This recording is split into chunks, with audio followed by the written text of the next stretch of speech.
Any person who believes the leader is led by God,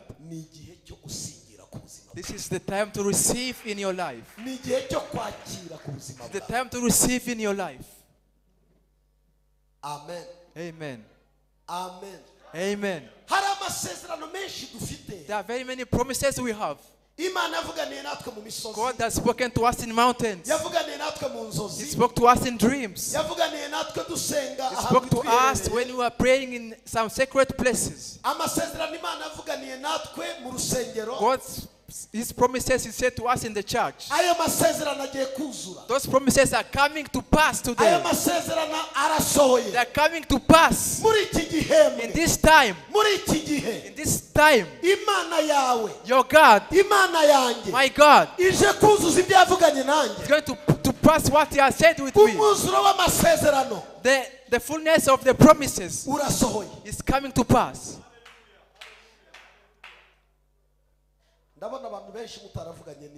Many people have not spoken with God. Because you could have spoken with God, you could have clapped for him. Did someone speak with God? Let's read the holy verse, holy scriptures about two, so that we can have a basis of our teaching. Let's read in the book of Esther.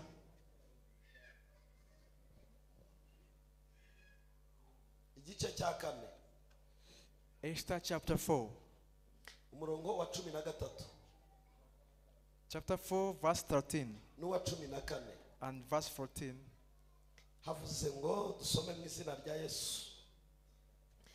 Haravuze ngo Morodekayi nawe arabatuma asubiza Esther ati we kwibwira yuko ari we wenyine uzakira mu Bayuda bose kuko uri mu nzu y'umwami kuko ni wicecekera rwose muri iki gihe nta kizabuza Edward Ndorimana gutabarwa akoroherwa biturutse ku bandi.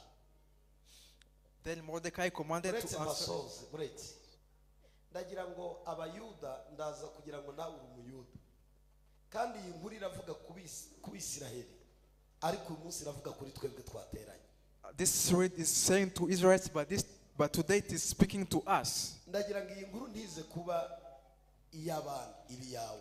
Let this story not be for others but for you. Morodekayi nawe arabatuma asubiza Esther ati we kwibwira yuko ari wowe wenyine uzakira mu Bayuda bose kuko ari mu nzu y'umwami kuko ni wicecekera rwose muri iki gihe nta kizabuza Abayuda gutabarwa bakoroherwa biturutse ku bandi ariko wowe n'ab'inzu ya so bazarimbuka. Ahari aho icyakwimitse ngo umwamikazi ni ukugira ngo ugire umumaro mu gihe gisa. Then Mordecai commanded to answer Esther, think not with myself that thou shalt escape in the king's house more than all the Jews. For if thou altogether holdest thy peace at this time, the Jews from another place, but thou and thy father's house shall be destroyed. And who knoweth whether thou art come to the kingdom for such a time as this? Abami ba kabiri ibice bibiri n'umurongo wa 11. 2 Kings chapter 2. Abami ba kabiri gitabo cy'abami ba kabiri. The second book of Kings. Ibice bibiri umurongo dore ku wa 10.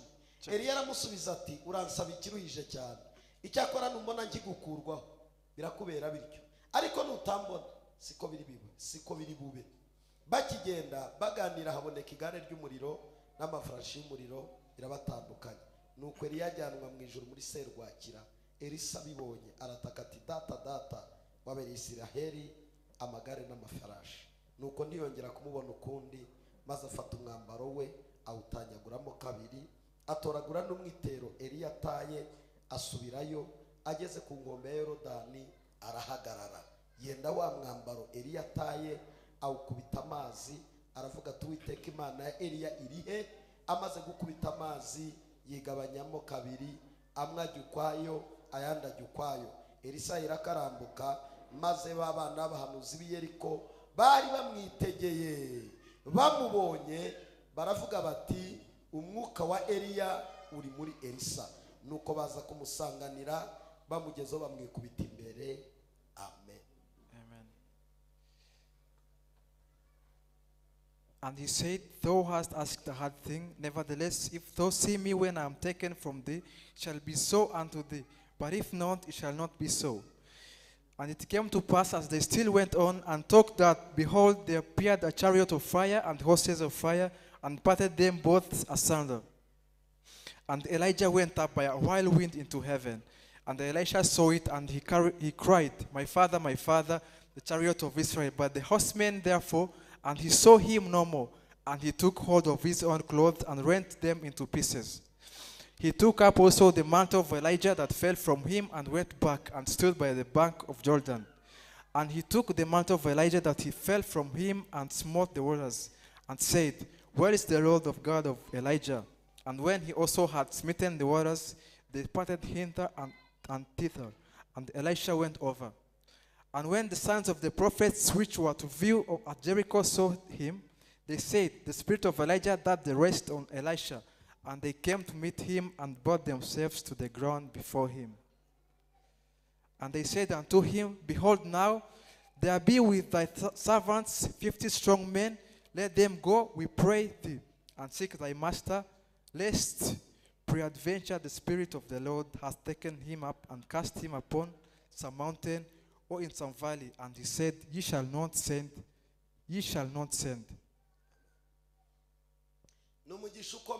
It's a great blessing to know your season of being of visitation. It's a great chance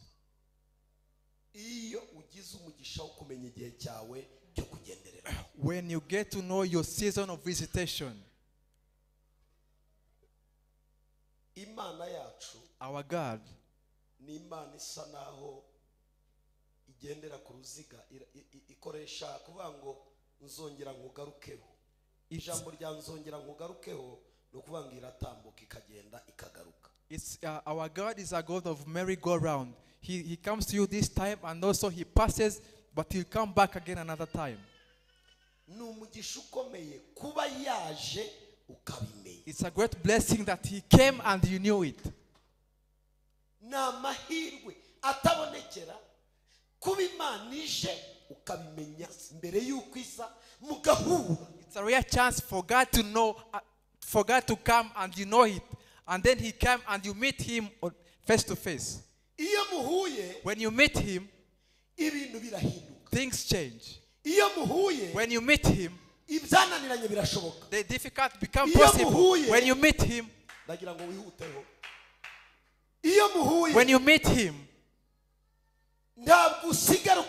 he can't leave you the way you are.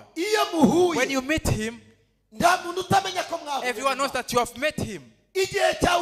When your season has come to be visited, and you get a chance to know it, and you prepare yourself, and you prepare a great visitor, and you wash yourself, and you remove the clothing of the farm, and you be smart. Because when you meet someone great, you wear smart. When you meet someone great, you change your clothes. When you meet someone great, you change your shoes. All of you, when you have an appointment to meet someone great, someone they take a shower at night, and the morning too they take a shower, and they wash their clothes, they iron it, they prepare it adequately. Why? You're going to meet a great person. This season, it's a season to be visited. It's a great blessing to know it in time, so that we can be on alert. It's a great loss to you to be visited and you don't know it. It's a great loss to be visited and you don't know it. When you are visited and you don't have news, abashyitsi bakaza The visitors come. bagasanga urugo rurakinze They find the house is closed. bagasanga abo basuye They ntibahari find those they are visited, they are not around. abashyitsi baragenda The visitors go away. abashyitsi basubirayo They go back. bagategura ikindi gihe cyo kugaruka They prepare another day to come back. imana yaduteguye God has prepared us today. iduteguje kare He has prepared us in time. iki ni igihe ugenderewemo This is your time to be visited. iki ni igihe It's your ugenderewemo time of visitation. iki ni igihe imana ije It's your kukureba time. God has come to see you. iki ni igihe imana ije God kugusura has come to visit you. iki ni igihe imana ije iwawe God has come to your place. muri geto yawe In your ghetto place. imana irahagera God has come today. mu nzu muri bene In wanyu your house. imana irahagera God is coming today. aho urara Where you sleep. muri saro yawe In your living room. imana irashaka kuza ngo God ihagere is coming there. iki gihembwe This time. iki gihe duhagazemo This season we are standing. ntabwo ugomba gusigara uko wari uri You should not be the way you are. nyakira uvuge ngo amen Say amen. uragenderewe You are visited. uyu mwanya This time. iyo mbwiye umukristo ngo nzamusura When I tell a member I'm going to visit him, arishima he becomes happy. ariko agasigarana ikibazo kimwe But he has one problem. pasiteri nzamwicaza he Where will the pastor sit?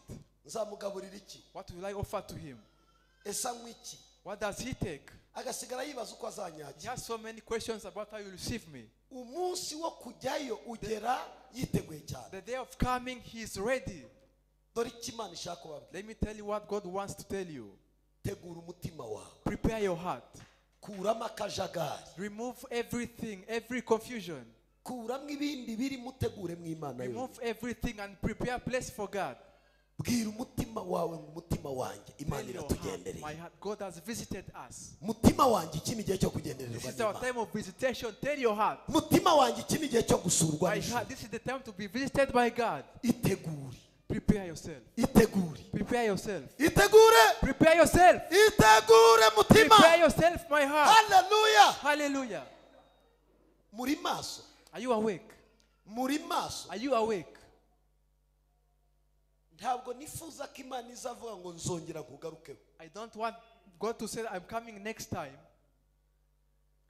ubundi imana igarukaho yahoze cyangwa yanyuze ariko kandi iyo wagenderewe yarangaye birangira ntacyo akorewe God comes where he has been, but the one who is to be visited, when he's not aware, nothing happens to him. muri iki gihe In this period, ndagira ngo mubwire ibintu bitanu I want to wirinda tell you 5 things. ibintu bitanu wirinda 5 things to be careful of. niba ufite aho ubyandika ubyandike If you have somewhere to write, you can write. kuko umuntu ibi bitanu utazashobora kubikora Because if you don't manage these 5 things, imyaka izamurengana your time will pass. igihe kizamutambukana Your time will pass. amasezerano azamubera The umutwaro promises will become a big burden for you. gusenga bizamubera umutwaro Praying will be a burden for you. umuruho w'iby'imana ivuga uzakurushya kubera ibi bintu bitanu the burden of ngiye kukubwira, God will- nutaba amaso The burden of God will be so heavy on you if you are not awake. subiramo ngo bitanu 5 things. icya mbere The first thing, mu gihe cyawe wirinda kurangara in your time, you should be careful. iyo igihe cyawe cyageze If your iyo time- urangaye uba ugize ibyawe If you are not watchful, trouble comes upon you. icyo ni icya mbere That's the first thing. mu ntwaro satani agira In the weapons of Satan, ni ukurangaza b'igihe cyabo cyasohoye arabarangaza akenshi those whose time has come, he makes them not to focus on the way. iyo satani abona amahirwe akugeza When imbere the devil sees the chances upon you, akabona ugiye kuyinjiramo and he sees you're about to enter your chance, intwaro ya mbere akoresha ni the ukukurangaza biggest weapon he makes is to distract you. iyo urangaye When you are distracted, igihe kiragucika abandi your bakagifata time passes and another people take of the opportunity. iyo urangaye When you are distracted, igihe cyawe abandi baracenjoyinga people enjoy your period.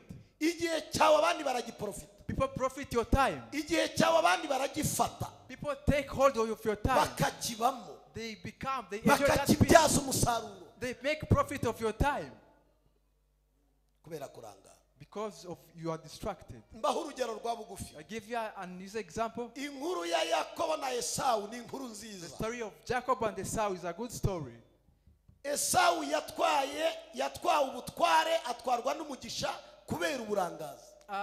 Because Esau was distracted, his authority was taken away from him. Yakobo ari maso, Jacob was watchful. aguma mu mwanya we neza, He was in his position kuko yari azi icyo ashaka. because he knew what he wanted. Acunga Esawu yashonje, He saw when Esau was when he was hungry, arimo amangamanga, when he was just there in confusion. ati ubutware ntacyo bumariye. This wealth is meaningless to me. Kwitwa mukuru se bimaze iki? What's the meaning of being called great? Biri mwikizi. What's the profit of this? Use simbisonzanye. I don't see any profit in this. Zariranyishe ngo ndi mukuru. I am hungry, then you are telling me I'm great, I'm elder. Kuko atarazi igihe cyo kugenderera. Because he didn't know the time of visitation. Umwana aramubwira ati bunyihere tugurane ngo And ibishyimbo. his elder brother told him, give me this and I give you this. Arabwira ati nyihere ibishyimbo ubutware. Give me beans and take my authority. Ntiyamenya ko Imana iri aho hantu. He didn't know God was there. Atanga ubutware, He gave his birthright. bamuha ibishyimbo. They gave him beans. Ubutware buba buragiye. His birthright was gone in that way. Wagira ngo ni ibintu biri kubaho bisanzwe. He just thought it was ordinary things. Naho ibyo akoze bibaye uko. But what he has done has become great. Umwana afashe ubutware araburyamanye. His young brother has taken his birthright. Buke mu gitondo, In the morning, Ise aramubwira ati nshakira umuhigo. his father told him, go and bring me something to eat, Ninjye mpagemererwe neza nguheshe so umugisha. I may eat and be full and I give you a blessing. Arirukanka agiye mu gasozi. He went in the forest. Yakobo bari hafi ya nyina. Jacob was with his mother. Batora umwagazi w'intama. They got a sheep. Barawubaga. They slaughtered it. Bagera imbere ya se, umwana ariyoberanya, They bamuha got n'umugisha before arawutwara. his father and the son just changed himself and they gave him blessing. Reka mbabwire ikosa abantu bakora. Let me tell you the mistake people do. Iyo uzi ko Imana igiye kuguha umugisha, If you know God is about to bless you, wirinda kurangara. you need to be watchful and careful. Icya kabiri, The second thing, wirinda kujya kure. you need to avoid to go very far. Uba hafi y'aho umugisha ugiye You should be kumugera. near from your blessing. Ni ikosa rikomeye. It's a great mistake Kujya kure y'umugisha. to go far from your blessing. Imana igira aho itangira umugisha, God has somewhere a place to give blessings ikagira from, n'umuntu icisha mu and a mugisha. place He passes it through. Ni ngombwa kuba hafi y'aho uherwa umugisha, You need to be near from where you need to be blessed no from. kuba hafi y'uw'Imana If you icisha are mu mugisha. very far from that person, Ni ibintu bibiri. there are two things. Ni ikosa rikomeye. It is a great mistake Kujya kure y'aho uherwa to go umugisha, far from the place you will be blessed from, no kujya kure y'uw'Imana and icishije mu being mugisha. far from the person God is passing it through. Icyampa mukanyumva nibwo mbigisha amagambo akomeye uyu munsi. It's the time I'm telling you so great words. May you listen to me. Ni ikosa It's rikomeye a great mistake kujya kure to go far away y'aho Imana ikubwira izaguhera from umugisha. the place God is blessing you from. Ni ikosa It's rikomeye a great mistake kujya kure y'uw'Imana ishaka gucisha to mu. go far from the person God is passing through to bless you. Imana igira ibintu bibiri. God does two things. Igira aho iguhera He umugisha, has somewhere He's gonna bless you from, ikagira n'uwicisha mu. and the person is passing through to bless you. Iyo ugiye kure y'aho uherwa When umugisha, you go far from where you're going to be blessed from, ugatakaza uw'Imana iguheramo and umugisha, you lose the someone God is passing through, igihe kirakurengana kikagusunika mu bindi your bintu. time passes and pushes you in bad things. Ukwiriye kumenya aho Imana ikubwira guherwa umugisha. You need to know where somewhere God is going to bless you from.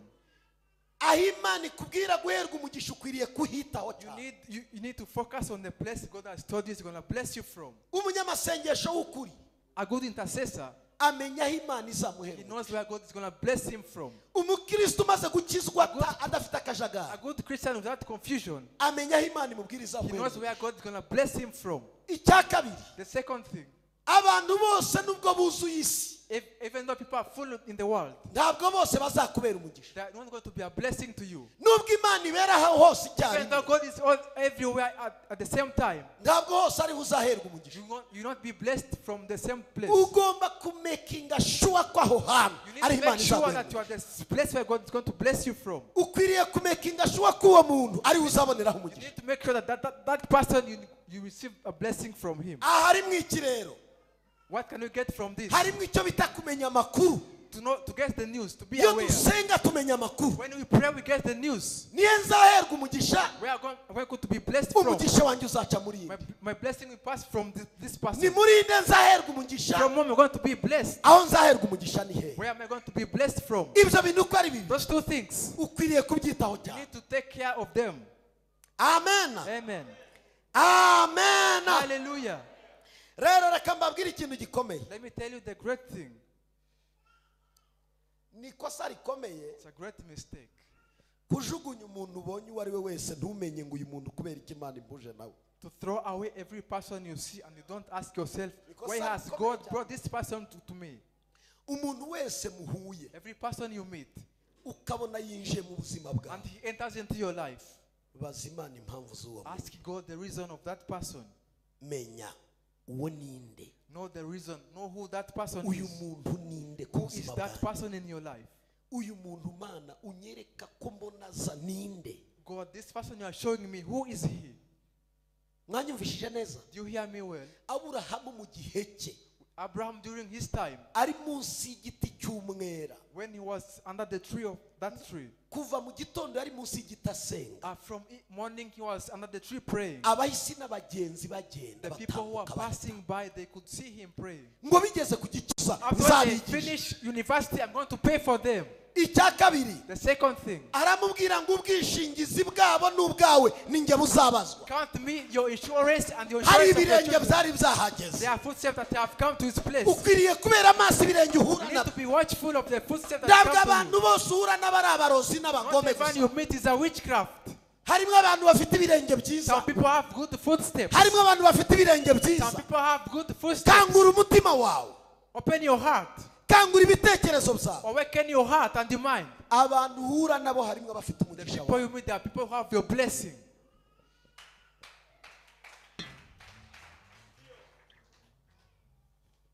Ariko ikibazo cy'abantu But the baramenyera, problem, people get used to things. baramenyera. They get used to things. Rero Then, ahantu hose ntabwo ariho hari umugisha wawe nubwo Imana ihabera hose icyarimwe. your blessing is not everywhere, even if God lives everywhere at the same time. Nubwo Imana iba mu bantu benshi hafi ya bose ikababamo, ariko abantu bose si Even umugisha if wawe. God lives amongst many people, but your blessing is not in those people. Ukeneye kumenya umuntu urimo umugisha You wawe. need to know the person who was your Ukeneye blessing. umuntu ufite umugisha The wawe. person who was your blessing. Ukeneye kumenya umuntu Imana yagambiriye ko izaguheramo The umugisha. person God has intended to give you your Uri blessing. maso, Are you awake? uri tayari Are nkubwire you ready to receive? ngw'ibi ibimenyetso. I give you signs. Amen. Amen. Abenshi turaruha Many people get tired, tukananirwa and we are tired kubera ko tutazi kubera amaso igihe n'abantu because Imana iduhaye. we don't know how to be watchful with God's people. Amen. Amen. Amen. Amen. Kandi Satani we ni umuhanga, azi kugutandukanya n'abandi Imana ishaka gucishamo umugisha. Satan is he knows to separate you from the people God wants to pass through to bless you. Nuza mw'uru rusengero When you come in this church ukumva Imana irakubwiye ngo hano nzaguhera umugisha, and you hear God telling you, I'm going to bless you from this church, byiteho cyane. take note of that. Wibifata nk'ibintu biciriritse. Don't take it for granted. Ntabwo inyubako nubwo zaba nziza n'amasengero yose ari meza ari hano muri Even Kigali, though the buildings are very nice, ntabwo ariho umugisha wawe uri. that's not where your blessing is. Umugisha wawe ushobora gusanga uri hano muri aba bantu batari ibihumbi, Your blessing may be in these few people who are not thousands, ariko ariho umugisha wawe. but your blessing is located here. Ariko wowe wabireba ukavuga ngo ngo ndashaka urusengero rwa etaje rurimo abakristo 5,000. But when you say, I want a big church that has very many people, 5,000 people, Ushobora no kurujyamo ukazarupfiramo. you may go there and even end up dying from that place. Ukwiriye kumenya aho umugisha wawe. You need to know where your blessing is. Vuga ngo Mana usobanura aho umugisha wanjye uri. Say, God, locate me with my blessing.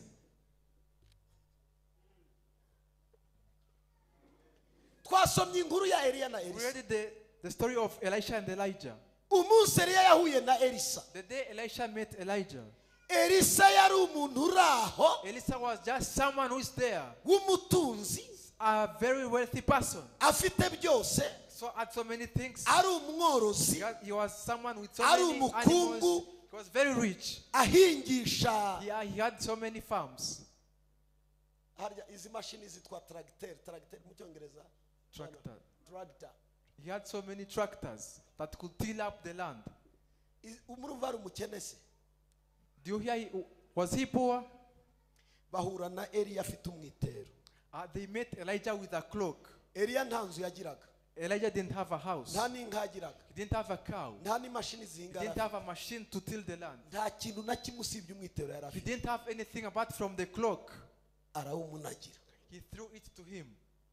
arawufata, He took hold of it. aramubwira ati ariko He told him, wambabariye nkabanza ngacyura izi nka, "Beg, can you bear with me? I take these cows at home. komenye ko Imana imbwiye ko ari iki kurimo God has ngomba told me that there's kwakira, something in you that I should receive. nkajya kuzisiga." I go and leave them somewhere. Arambwira ati nta kibazo. There's no problem." Aragenda arazitanga, He went and he left the cows there. arazibaga, He slaughtered them. bazisangira nabo mu rugo, They ate with his family. araza kurikira He came back and Eliya. followed Elijah. Baragenda, They went together. yemera kuba ku birenge bya He Eliya, accepted to live on the footsteps of Elijah. amwigiraho byinshi. He learned many things from him.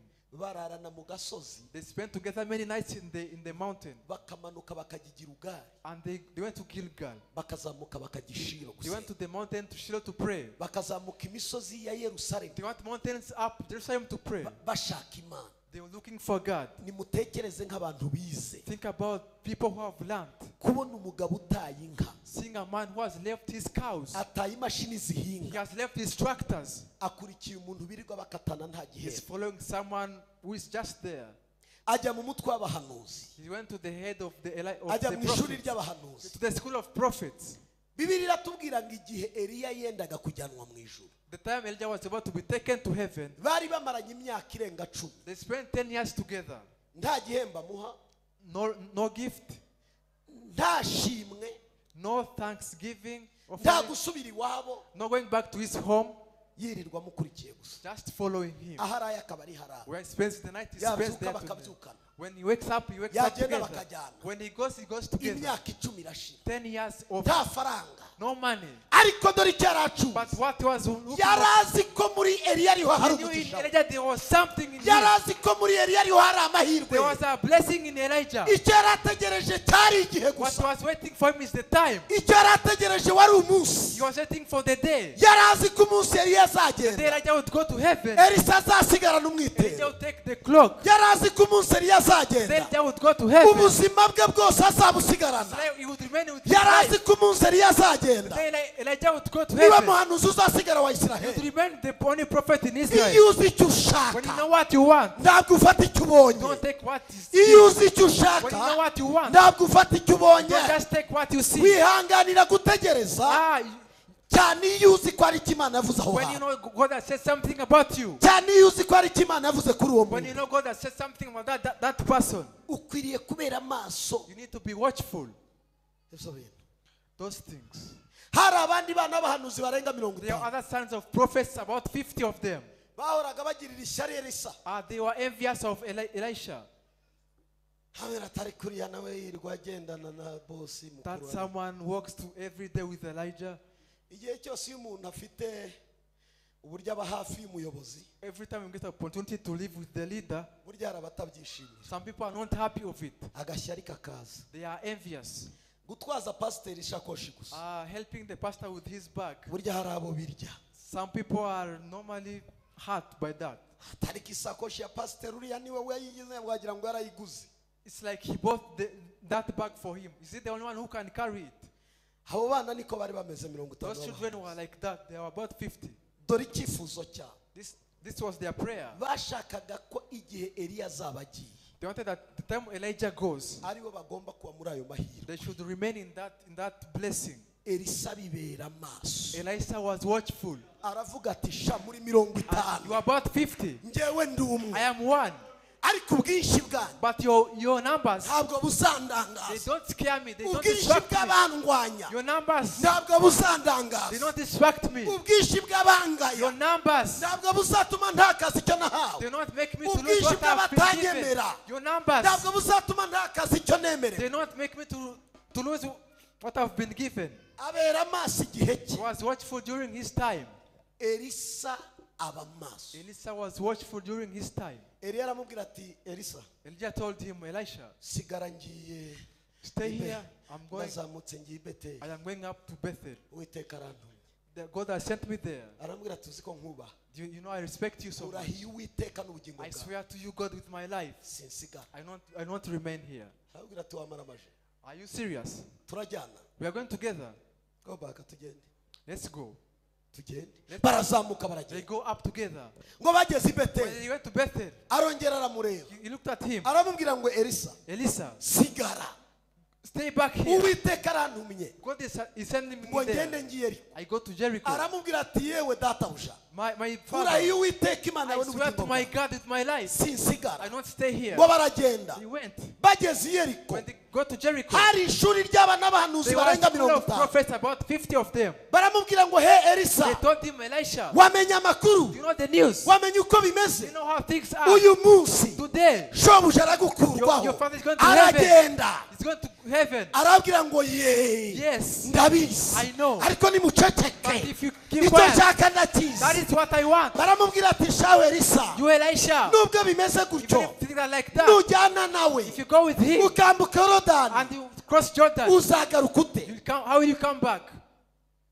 arabwira ati ibyo si ibyanyu That is not for yewe you to ndi know. maso I am watchful. ndi maso. I am watchful. ngo yari yarahindukira Elijah turned to him. aramubwira ati elisa Elisha, sigara stay here. uwiteka ntumye kuri God yorodani. is sending me to Jordan. aramubwira ati ngurayo uwiteka I swear to my life, n'ubugingo my bwawe life, sinsigara. I'm not staying here. ngo baramanuka They barajyana went together. ngo baramanuka berekeza kuri They yorodani. went to Jordan. bageze kuri When yorodani they went to Jordan, elisa arahagarara Elisha stood na there. eliya arahagarara Elijah stood there. ngo too. bararebana. They looked at each other. aramubwira ngo elisa Elisha, nsaba icyo ushaka. ask me what you want. wumva urwo rugendo bakoze ntacyo amubwiye. Here that journey, they has not said anything to him. imana iyo uri maso When you are watchful, ishobora gukora n'ibyo itakubwiye. he may do what he has even not told you. iyo uri maso When you are watchful, he ishobora no kugukorera ibitangaza may do utatekereza. wonders that you don't ni even bande know. bari maso bavuge ngo How many amena. are watchful to say amen? ayaya nibavuge ngo amena. Say amen. ayayayaya Shout amen. barakore badasinziriye bavuze ngo amena. Shout amen. haleluya. Hallelujah. ni bande bari maso bahaguruke batere haleluya we. Those are ari shout masemba hallelujah. bashakosa beni Hallelujah. masayima. umva saba icyo ushaka. Ask what you want. ni ryari imana ikubwira ngo saba icyo ushaka. When does God tell you to ask what you want? ni igihe uba warakubiswe n'imiraba n'imiyaga When you have been ntujye beaten by kure everything, ukaba hafi. but you don't go far from there. ni igihe ibigeragezo biba byaraje ariko ntibikuvane ku When mana yawe. troubles come, but they don't take away from God. aravuga ngo ndashaka imigabane y'umwuka ikurimo.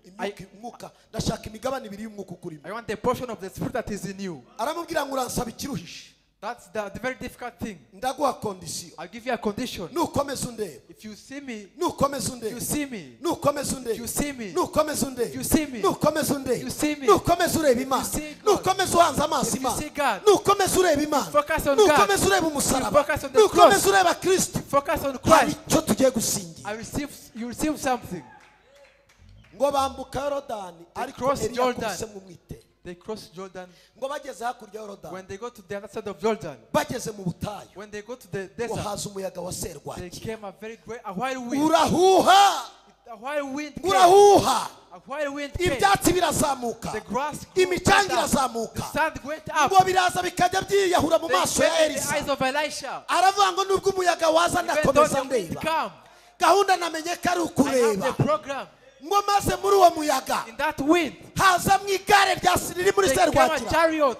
ngo eliya ryicaramo. Elijah sat on the iryo chariot. gare ryari rigoswe n'ibirimi by'umuriro. It was carried by the Wakiryicaramo. tongues of fire. Elijah sat on that chariot. akiryicaramo. When he sat on the chariot, ngo elisa aramureba. Elisha focused on him. ngo rirazamuka rireba. Chariot went up. aravuga ngo mana ya eliya The mana ya God of eliya. Elijah, God of Elijah. databuja My nakubonye. father, I've seen you. uragiye. You have gone. ngafata umwitero yari afite took his cloak. ngo arawuzinga He ngarawumunagira and he threw it out to him. ngamaze kumunagira arawufata And he hauled it up. yiyambura umwambaro yari Took away the yambaye clothing he was ngo wearing. arawukenyera He took it arawukenyera and he clothed himself. in it. amanukira kuri yorodani Went back to Jordan. ageze imbere ya When he yorodani came to Jordan, aravuga ngo mana ya Eliya uri God hehe of Elijah, where are mana you? ya Eliya garagara Throw up yourself mana ya here. Eliya ngwino ukore Come and work wonders. awukubita mu mazi He amazi put in the acikamo water. kangahe Divided kabiri 2 times. wakomeye imana amashyi wakomeye imana Have thanks amashyi for God. amazi amwe ajya ukwayo ayandi ajya Some water ukwayo went this side and other got this side. ngo yambukira hu He passed. He crossed the Jordan River. abana b'abahanuzi bagira gute The sons of the prophets they are there watching him. nkubwize ukuri Let me tell you the truth. urasenga baguseka When you pray and they are laughing at you, uza hano baguseka come here, they are laughing at you. ushaka imana Look baguseka for God, they are laughing at you. ukoreye imana baguseka Work for God as they laugh ibyo at you. urimo baraguseka Everything going, they laugh at you. ariko ibitwenge byabo bigiye guhinduka amarira But yawe their laughter is coming to tears. kuko bakubonye uza ubabaye They saw you. They saw you. bakubonye uza ubabaye okay reka mbikore muri ubu bakubonye ubabaye gusa They saw you when you were grieved, when you were sad. ni ukuvuga ngo It is to say that gusubirayo to go back, urasubiranayo intsinzi you have victory. You are carrying victory. arimo yambuka yorodani When he was crossing Jordan, babonaga azagwa hakurya they saw he yorodani would die on the other side of Jordan. agarutse But when he came back, reka nkubwize ukuri let me tell you the truth. usubiyeyo When you come bagiye back, kumenya ko wasenze they imana saw that you have prayed to ugiye God. gusubiranayo You are going back, ubundi buhamya another testimony. ugiye gusubiranayo Going back, andi with mashimwe another thanksgiving. hari abagusetse Some people laughed at you, wowe ntuzabaseka but you don't laugh at them. ahubwo icyo imana igukoreye What God has done for you, kigiye kugusobanura imbere it's yabo going to be a testimony in front of them. ngo abana b'abahanuzi 50 baraza bikubita imbere yande Sons of the ya prophets Elisa came and fell before Elisha. baravuga ngo umwuka wa Eliya uri The spirit of Elijah is in him. ngo kuva munsi batangira kumukorera From that day, they begin working for him.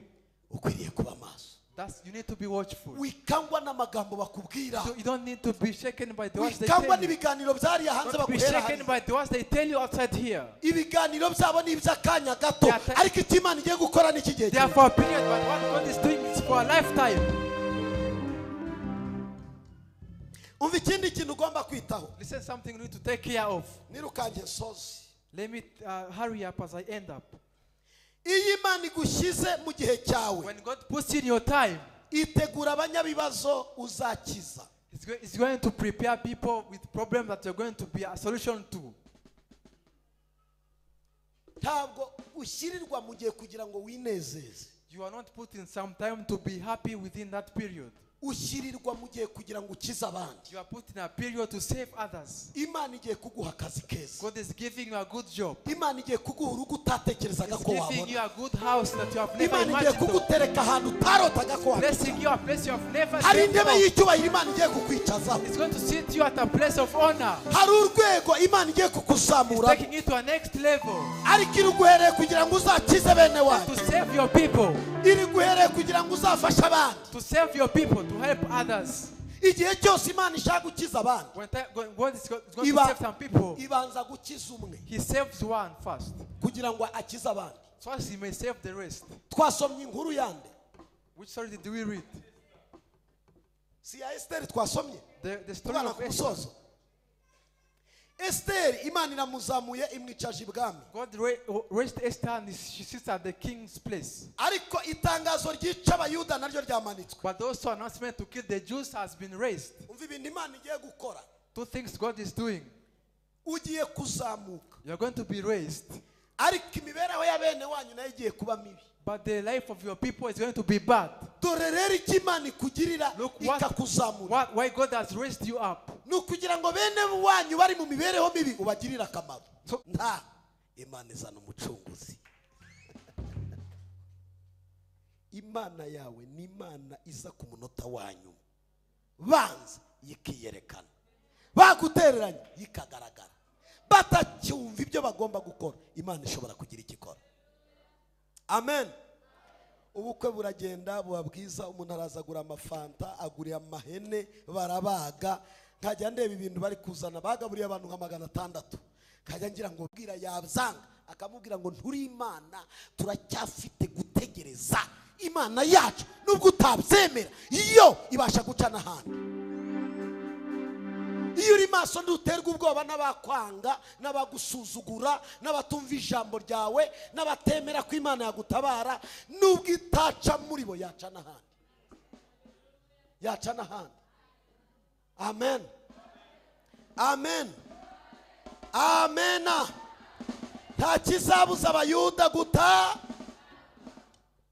Hari ibintu bibiri Moridekayi yizeraga ko Imana iba gucungura abayuda bishingiye ku bubasha bw'Imana no gusoza amasezerano yayo, kuko Imana irinda isezerano ryayo, bityo ibasha no gutabara binyuze mu zindi nzira kuko byashobokaga cyane. Reka nse nubaha urugero rwa bugufi. Ntimureba Imana igiye kurema inshuti nziza kuri mwe, zibabera amarembo, bamwe bazajya i Burayi biciye mu nshuti mutatekerezaga, bene wanyu barabatereranye. Masenda rakosha ndarabasi. Imana igiye kurekura ubutabazi biciye ahandi. Kubera iki? Hari abantu bakinze imitima n'imitwe yabo n'amaboko yabo n'ibirenge byabo, ngo ntabwo bakemera ko babirembo Imana icishamo ngo mutabarwe, igiye guca ahandi.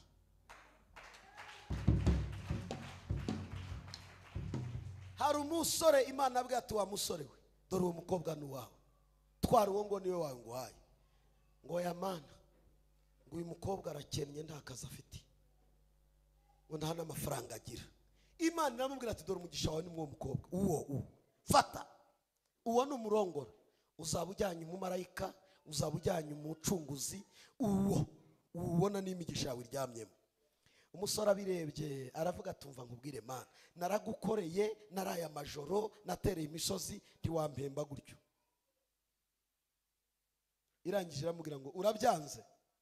Ati rwose Mana nta mugisha umurimo. Ati sawa. Haciyeho amezi 4 yonyine, haza umuntu aramukunda. Amaze kumukunda aramubwira ati genda nta kintu ufite, nawe ntacyo ufite, reka twihuze. Ego tunapendana kabisa, tayari barakundana.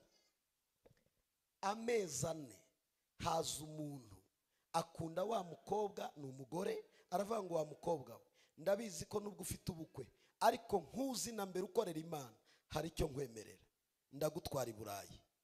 Icya kabiri, mfite uruganda nshaka ko ari wowe uba umuyobozi warwo. Fata uwo mugabo mumaze kwishaka kubana, nawe uzamwurirana indege, nawe azakore mu ruganda, ari we muyobozi. Yego, yego. Umukobwa wamuhaye visa, umukobwa wamushakiye ibyangombwa, na wa mugabo babyungukiyemo, baragenda. Ubu uyu munsi umukobwa ayoboye uruganda muri Amerika, arahembwa amafaranga menshi. Ibaze uwaguhemba ibihumbi 35 by'idolari, ni miliyoni zingahe? Ibihumbi 35 by'idolari, ibihumbi 35 by'idolari ni miliyoni zingahe? Miliyoni 350 nizo umukobwa yinjiza. Umugabo ahembwa ibihumbi birenga 16 by'idolari. Rubyogo wamwihakanye yirirwa aririra hano mu Rwanda, yari uwanjye, Imana yari yamuvuzeho. Aho wamwangiye iki? Wamurekeye iki? Iyi Imana ivuze ngo umugisha na ryama aho ngaho, naho ntabwo ureba ngo ko asa nabi, ngo ariko singe, ariko ndiyankwiriye. Ejo hafitwe n'iki? N'Imana. Impinduka nyazo zitangwa n'Imana. Icyerekezo kizima tuganamo kizakomera, kizatugeza heza, nukumva ijwi ry'Imana ritubwira ngaho ukaharyama, ukahatinda, ukaharambarara. Reka tuyikomere amashyi menshi. Haleluya, haleluya, haleluya. none se ubundi pasiteri kuko data yandaze kuba pasiteri, data ntiyambyaye azi ko nzaba pasiteri, mama ntigeze arota ko nzaba pasiteri, nta mwene wacu n'uyu munsi mbwiriza kuri social media bajya barenga ngo mberega baye pasiteri we, mberega baye, uwo ni umugabane nagenewe n'Imana, uwo si uwa data. Ntugasuzugura umuntu ntuzi icyo azaba cyo, Imana nivuga ryamaho. Haleluya, haleluya, haleluya, haleluya. Hari umuntu Imana igiye kuguhuza nawe, ntumusuzugure, ntumurebe uko ari, nturebe ingano ye, nturebe uko ateye, nturebe uko agenda. Imana igiye kuguhuza n'umuntu. Hari igitangaza kigiye kubaho, iyo connection iri muri uku kwa 9 n'ukwezi kwa 10 urasoza umwaka wabibonye. Ninde unyakira avuga ngo amena, amena. Mbabwiza ukuri soza, isezerano nubwo ryageragezwa rirasohora, isezerano nubwo ryaca mu muriro rirasohora. Niba ufite isezerano ry'Imana wihangane, reka gushidikanya bizasohora. Niba ufite isezerano ry'Imana wihangane, reka gushidikanya bizasohora. Imana ntabwo igibeshya, ntabwo igihinduka, ibyo yavuze byose bizasohora. Haleluya. Irukanye dusoze, muri buki inkuru ya Yosefu. Yosefu ararose, bene se bati nta karoti. Abantu bashobora kurwanya igihe cyawe, ariko Imana izi kurinda isezerano mu gihe cyawe. Yego, isezerano rirarwanywa n'igihe abantu bajya bashaka kugira ngo bakirwanye, ariko Imana igitumye kurinda, icya mbere ni isezerano n'igihe cyo gusohora ku isezerano. Impamvu Imana ikurinze iyi myaka yose, irinze isezerano igufiteho n'igihe, time, season.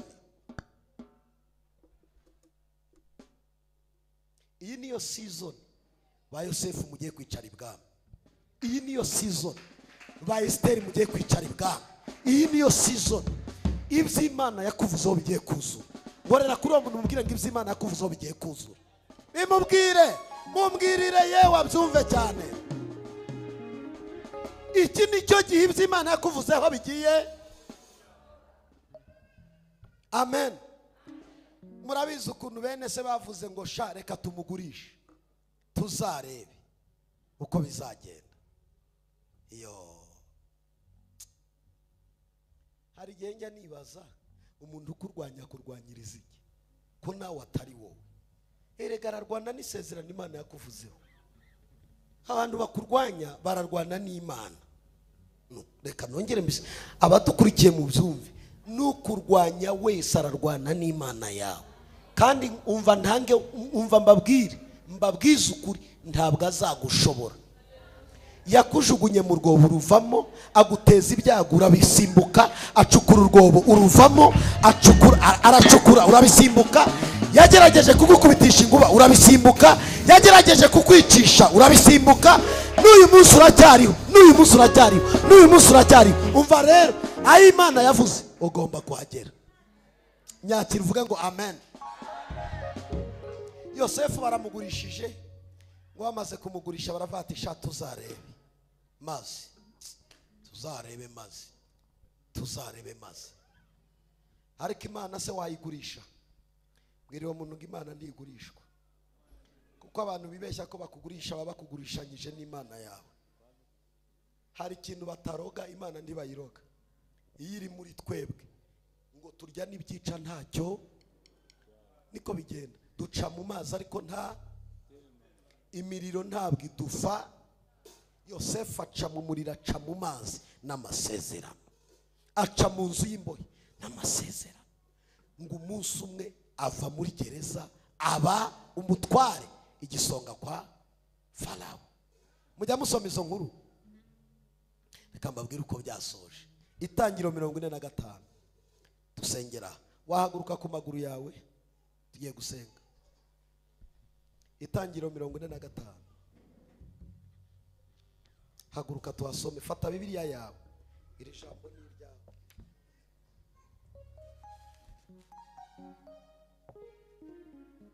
Hari ubuhanuzi nahawe, bwakire kandi niko nabwiwe.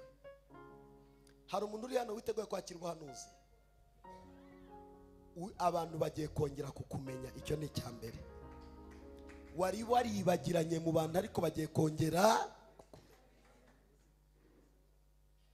Hari abantu mwibagiranye muri bene wanyu ndi bakibibuka, nta invitation mu gihabwa, nta rukundo, nta telefoni bahamagara, wagira ngo izanyu zashizemo imiriro, abahamagara bararangiye. Umva, ugiye gushakwa, ugiye gukundwa, bagiye kugusura, ugiye kongera kumenyekana muri uwo muryango, ugiye kongera kumenyekana aho hantu. Ukoma amashyi cyane mama, nari mbonye ukomye amashyi. Yakoma.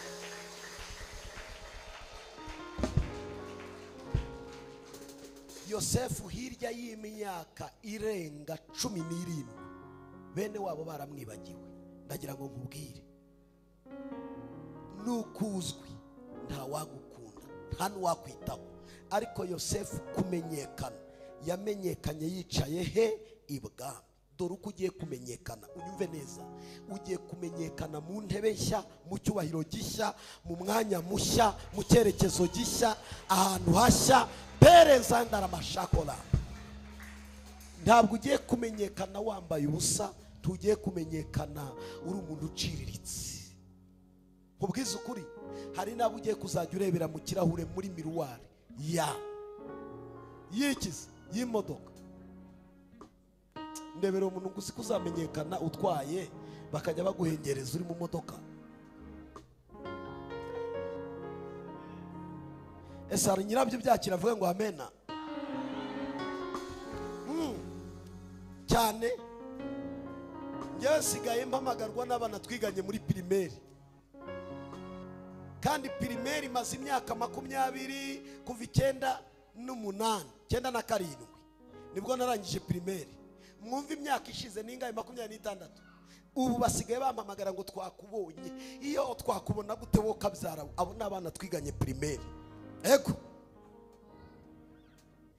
barifuza kumbonaho, barankeneye. Reka bankenere ni mu gihe. This is your season. Iki ni gihe cyo kugira ngo abantu bose, generation yawe igushakishe. Twakubona gute? Ko twamenya amakuru yawe, inkuru zawe zigiye kumenyekana.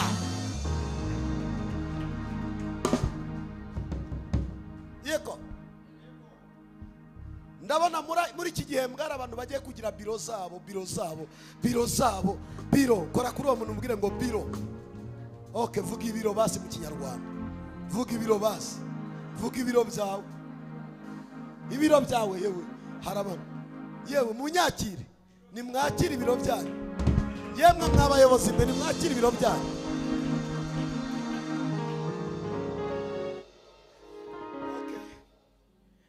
Ubwo nutaba mu biro uzajya ku muhanda gucuruza, wakire botike basi uzajya gucuruza indagara n'ubunyobwa. Okay, nta kibazo. Amen.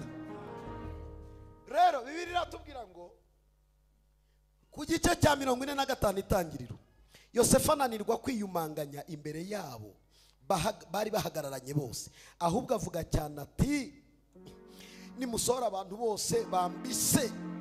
Ntihagira umuntu uhagararana na Yosefu, yirondorera bene se, atera hejuru ararira.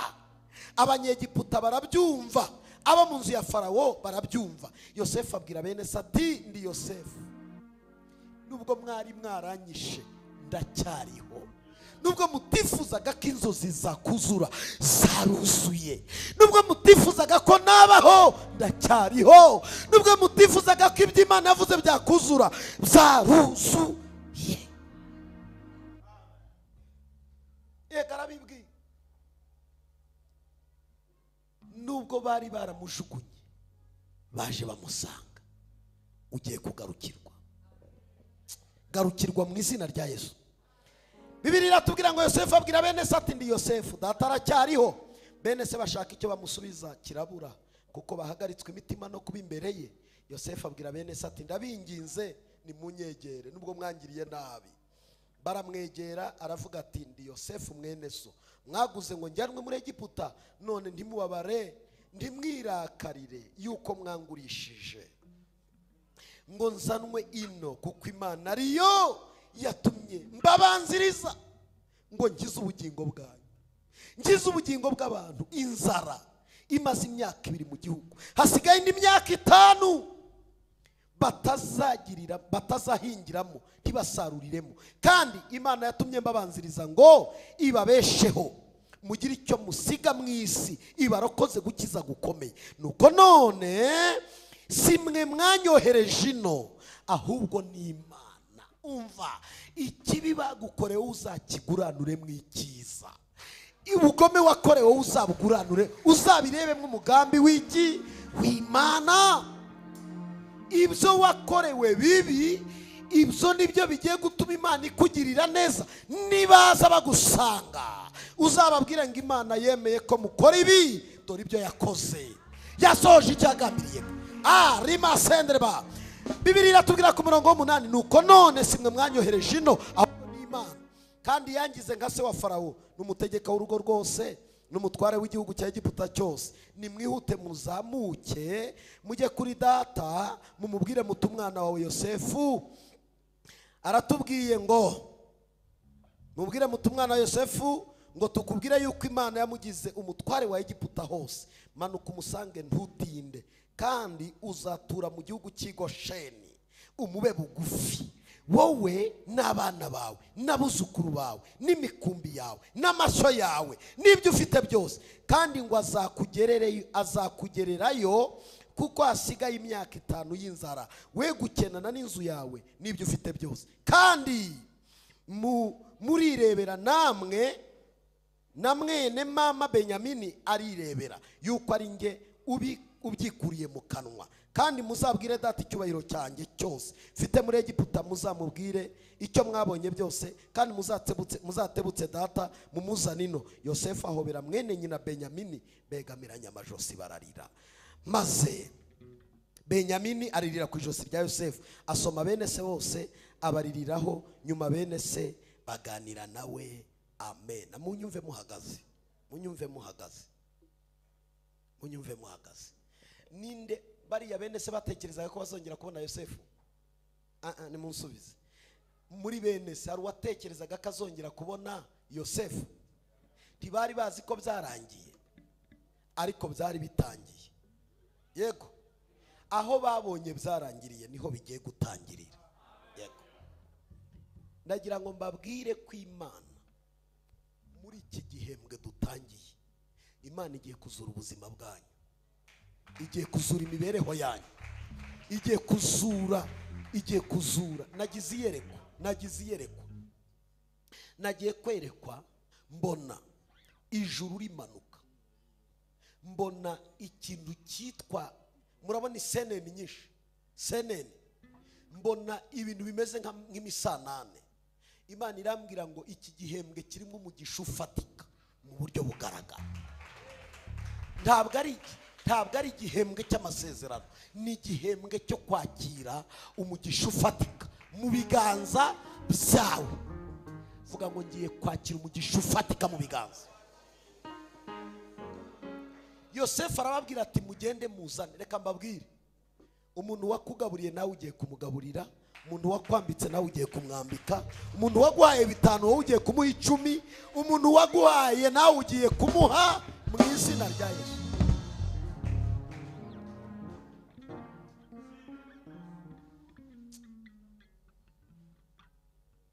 Imana yambwiye ngo ababagiriye nabi mubababarire, ntimuzabitura ibihwanye n'ibyo babakoreye, ahubwo icyo mugiye kubona mwe muzabagirire neza. Abana babo muzabarihira amashuri, muzabishyurira amazu yo kubamo, muzabacumbikire, muzabagaburire, muzabambike, muzabaryamishe, muzabafurira imyambaro, muzabaha amasabune, muzabaha amavuta yo kwisiga nayo kurya. Imana igiye guhindura ibihe. Wowe wari intabwa, wowe wari igicibwa, Imana igiye kukugarukaho. wowe isi itagikunda, wowe isi itakiryoheye, Imana iraje. Nyakira uvuga ngo amena. Twongere amen. Twongere kandi amen. Witeguye kubabarira? Bwana sifiwe. Hari umuntu wigeze ambwira ngo ariko uzikamira nayimbwa, ubu nge ndi gukama y'inka, kandi koko n'ubundi ayimbwa nta nabaho. Buriya muntu nagusuzugura kututse, ujye umubwira ngo ibyo uvuze n'ukura yimbwa ntabaho, nta nayo nzanakama, nzakama y'inka. Kimureba, hari abantu basuzugura shaho, kandi bene wanyu barasuzugura, nge ndabazi. Bene wanyu barasuzugura. Nawe mbariza umuntu ngo nawe ugira bene wanyu basuzugura? Mbariza mwari, mbariza mu bapasiteri, reba umuturanyi wamubaza, ese nawe ugira bene wanyu basuzugura? Urabagira? Igihe tugira bene wacu unamuhobera akazamura amazuru, yagera hirya nahuye nako. Ntabwo uri umuntu urakantu, ariko Imana itugira abantu iravuze ngo ugiye kuba umuntu. Itugira abantu, igiye kutugira abantu, twe tuzabagirira neza, tuzabicaza muri saro zacu, tuzabagaburira, tubatekere neza, tuzababwira neza, abana babo tuzabafasha, tuzabashyingira, tuzarameko shandraba. Umva, ibirori batagukoreye uzabikorera abana babo, ibyiza bataguhaye uzabikorera abana babo, kuko ndabizi neza iki ni igihe cyawe, iki ni igihe cyawe, iki ni igihembwe cyawe. Dore cyanditswe uko kivuga. Soma 50 itangiriro 15. Bene se wa Yosefu babonye ko se yapfuye, baravugana bati ari Yosefu azatwanga, atwiture rwose nabi twamugiriye. Batuma kuri Yosefu bati so atarapfa yaradutegetse ati muzabwire Yosefu ibi, arakwinginze babarira bene se igicumuro cyabo n'icyaha cyabo, kuko bakugiriye nabi. None turakwinginze babarira abagaragu b'Imana yasi igicumuro cyabo. Yosefu babimubwiye araturikararira. Igihe cyose umutima w'umuntu abantu bawubabaje, niyo bikubise ku birenge byawe, hari igihe gikomere kigutera kurira. Ariko reka ngubwire, inabi wagiriwe ntukayiture indi nabi, wowe uzabagirire neza. 18. Ndetse bene se baragenda kubita imbere, baramubwira bati turabagaragu bawe. Yosefu arababwira ati mwitinya, mbese ndi mu cyimbo cy'Imana, ku bwanyu mwari mushatse kungirira nabi, ariko Imana yashakaga kubizanisha ibyiza kugira ngo isoze ibiriho none, ikiza abantu benshi urupfu. None mwe gutinya, nzajya mbagaburirana n'abana banyu bato. Arabahumuriza ababwira neza. Mwakire neza ijambo ry'Imana. Ndashaka dusenga, ndashaka dusenga, ntabwo iri jambo nabura kurisengeramo. Baguruke mwa bakobwa, hari ijambo shaka kuvuga. Sinzi impamvu iri yerekwa ryaje. Iki ni igihembwe cyo kwakira, iki ni igihembwe cyo gusingira. Urumva witeguye?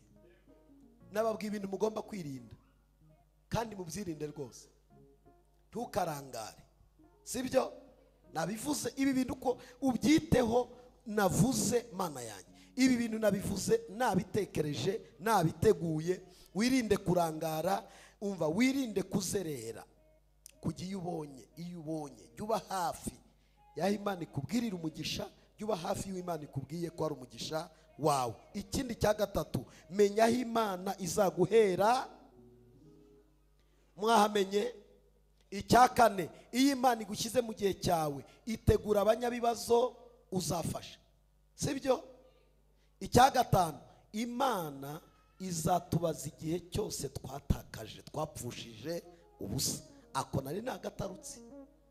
Umenye ngo igihe cyawe uko ugipfusha ubusa, kakijugunya hatari ngombwa, kakirirwamo ukenjoyinga mu bitari ngombwa, ukangiza igihe wahawe, kizagushyira mu rubanza. Ego igihe ni ikintu Imana izaburanya abantu. Rero ntugapfushe ubusa igihe cyawe, gikoreshe neza. Hari abantu babona amafaranga bakajyana mu ndaya, bakajyana mu businzi, bakajyana mu kuragurisha, kurogesha, bakajyana bakayangiza, bakirirwamo bayaryamwe ibitari byo kuribwa. Amafaranga yawe azakorera Imana, akorere bene wanyu. Azakorera Imana afashe indushyi, azakorera Imana afashe abapfakazi, azakorera Imana afashe imfubyi, azakorera Imana acungura abanyamibabaro. Muhaguruke dusenge.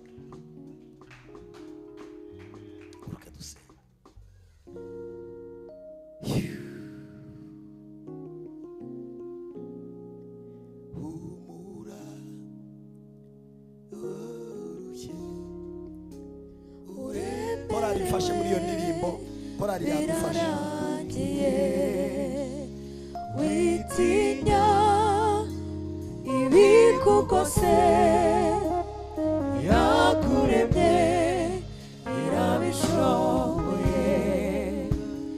Wizera wowe urushye uremerewe birarangiye. Witinya ibikugose, yakuremye irabishoboye. Yizere uyihanga amaso, ibisigaye izabikora. Yizere uyihanga amaso, ibisigaye izabikora.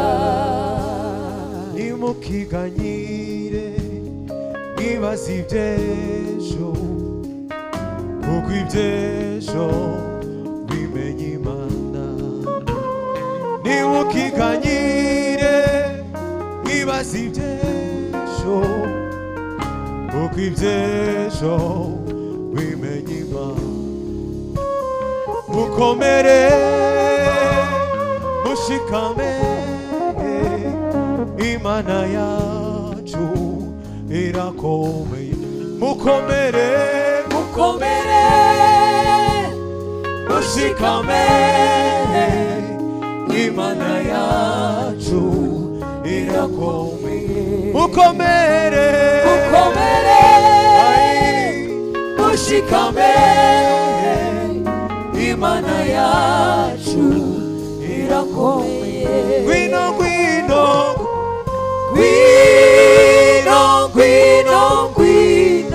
usange Yesu, zana imitwaro yawe,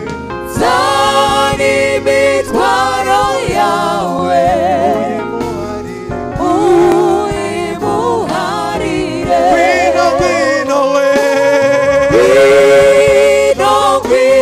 Gwino usange Yesu, zana imitwaro yawe,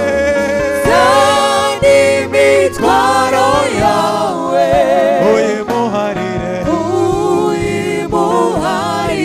Zana imitwaro yawe,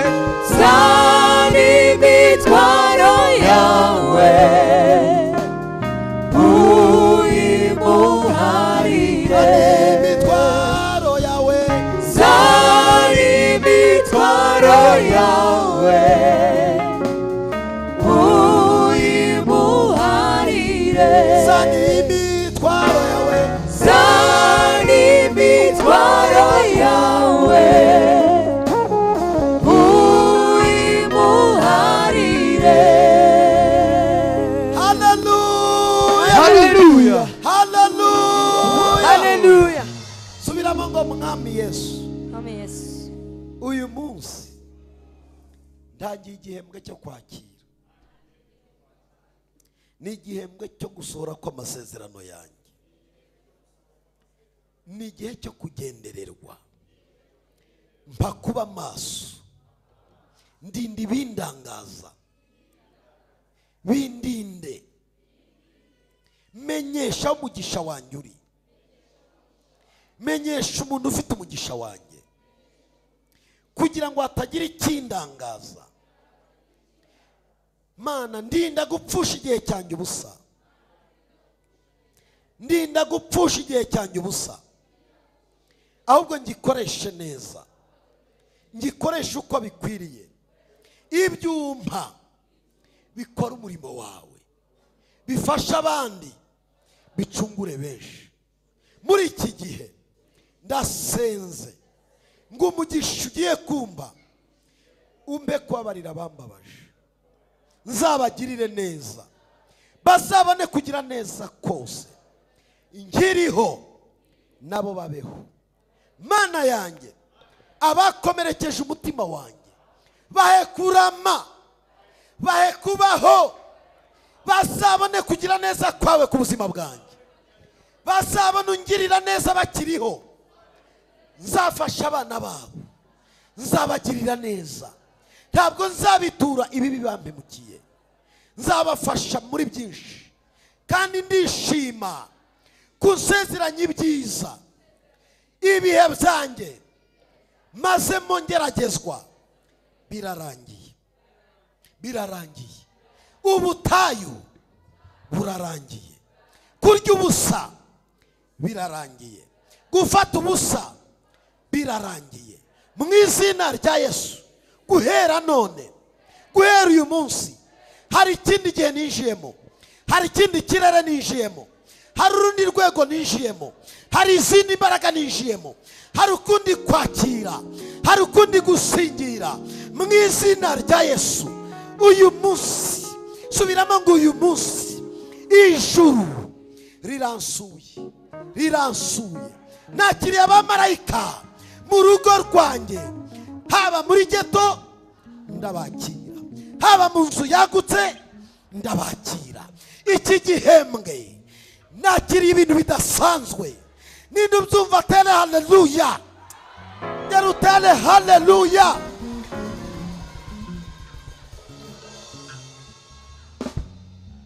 Imana irambwiye hari abantu bamaze iminsi muri mu buzima bumeze nkaho muri mu gituro. Igituro murakibona, imva. Reka akosha wahagurutse sha, mwebwe mubona ngiye ndashaka kwicara, murabona mwe muruha kundusha. Erega mujye tumureka dusenga. Iyo ndimo senga mba numva buri muntu wese nakurura ikirere cye, ariko kandi umwanya wacu dukwiriye kuwukoresha neza. Turimo turasoza, amen. Kandi ntimukarambirwe mu nzu y'Imana, kuko no hanze ntimuraharambirwa. Ego no hanze ntimuraharambirwa. Ntimukarambirwe mu nzu y'Imana, kuko hanze naho ntituraharambirwa, kandi hanze ntiyaturyoheye. Nta n'inyungu tuhakuye zidasanzwe usibye ibikomere n'imibabaro. Imbere y'Imana niho dukirira, imbere y'Imana niho tunezererwa, imbere y'Imana niho dutabarirwa, imbere y'Imana, imbere y'Imana. Umva rero, ngiye kubona mbona ikintu kimeze nk'igituro, imva. Mbona abantu basosoka muri iyo mva, muri iyo mva. Imana irambwira ngo hari ubuzima bwapfuye mumaze mw'iminsi, hari ubuzima bwari bumeze nkaho muri mu buzima bupfuye, busa n'ubwasinziriye. Sokamo, sokamo mu izina rya Yesu. Subiramo ngo ndasohokamo, subiramo ngo ndasohokamo. Muri ubwo buzima ndasohokamo, muri iyo mibereho ndasohokamo mu izina rya Yesu. Ubuzima bwanjye burazutse, imibereho yanjye irazutse, imibereho y'ubuzima bwanjye irazutse mu izina rya Yesu, mu izina rya Yesu, mu izina rya Yesu, mu izina rya Yesu. Hari umuntu wasengeraga icyifuzo cyo kwimuka, Imana irakwimuye, icyo cyifuzo kirasubijwe. Hari undi muntu wasengeraga, ni umuntu mufitanye gahunda, urifuza ko wamuboneraho umugisha. Satani yari yahagaze muri icyo kirere cyanyu hagati y'uwo muntu mugomba guhura kwanyu byari byagoranye, ariko nonaha Imana itegetse ko muhura akakubera umugisha. Zakire mu izina rya Yesu. Ikintu gikomeye, umwuka w'Imana arambwiye ngo nonaha imbaraga zose zakunanizaga Uwiteka arazikurwanirira. Akira kurwanirirwa n'Imana mu izina rya Yesu. Akira gutabarwa n'Imana mu izina rya Yesu. Akira kuryama ugasinzira mu izina rya Yesu. Akira ibitotsi mu izina rya Yesu. Ninde ubyakiriye ateye haleluya. Subiramo ngo mwami Yesu, uyu mwanya kuko Yosefu yashyizwe hejuru, bene se bamurwanije bagapfukama ku birenge bye, imyuka yose yandwanyaga niyubarare ku birenge byanjye, niyubarare ku birenge byawe. Abadayimoni aho bacaga hose nibubarare ku birenge byawe, nibasenyukira imbere y'ibirenge byawe, nibakubitirwe hasi imbere yawe mu izina rya Yesu. Guhera nona habwa agaciro muri uwo muryango, habwa agaciro muri uwo muryango, habwa agaciro muri uwo muryango, habwa agaciro muri urwo rugo, habwa agaciro muri bene wanyu. Agaciro kawe nikagaruke, icyubahiro cyawe nikigaruke mu izina rya Yesu. Mureke dukomere Imana yacu amashyi menshi.